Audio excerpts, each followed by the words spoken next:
আপনাদের মজার একটি দৃশ্য দেখাবো। এই যে দেখেন, মানে কাঞ্চন ব্রিজের এইখানে এত সুন্দর একটা আকাশ, কি সুন্দর একটা ভিউ, মাশাআল্লাহ, আলহামদুলিল্লাহ। এত সুন্দর একটা ভিউ দেখতে পারবো, মনে হচ্ছে এটা একটা এভারেস্টের চূড়া, যেখানে একদম মানে বরফগুলি আকাশের বুক চিরে দাঁড়িয়ে আছে। আসলে এটা একটা মেঘ, সূর্যে ঢাকা পড়েছে এই মেঘটা এই পাশটাতে, যার কারণে এমন দেখা যাচ্ছে। অসাধারণ লাগছে ভিউটা। এটা হচ্ছে কাঞ্চন ব্রিজের পশ্চিম পাশটা, বিকেলের ভিউ। রাস্তার কাজ চলছে, দেখতেই পাচ্ছেন, একদম মানে বাজে অবস্থা। কবে এই ভোগান্তি শেষ হবে আমাদের আসলে জানা নেই। দেখতেই পাচ্ছেন মারাত্মক লেভেলের চূর্ণ বিচূর্ণ এক রাস্তা। এই যে এটা দিয়ে যখন মানুষের চাপ পড়ে যায়, এই রাস্তাটা দিয়ে একদম বাজে অবস্থা হয়ে যায় মানুষের। আর এইদিকে তো প্রচুর অটো, সিএনজি, রিক্সা আছেই। তার মধ্যে ঢাকাগামী বাসগুলো এখন চলাচল করে, বাইরের গাড়ি প্রচুর আসা যাওয়া করে, কারণ 300 ফিটের সাথে আর গাজীপুরের সাথে সম্পৃক্ত আছে এই রাস্তাটা। কবে এর কাজ শেষ হবে আমাদের আসলে জানা নাই।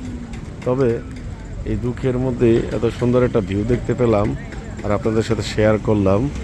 আপনারা কেমন লাগলো ভিউটা জানাবেন। এরকম ভিউ কিন্তু আসলে সচরাচর দেখা যায় না।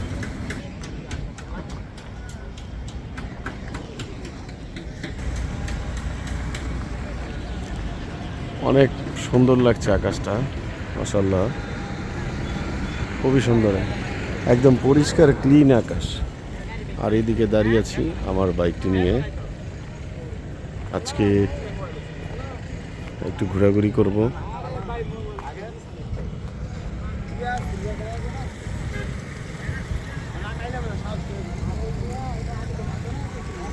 দেখেন কি অবস্থা মানুষের।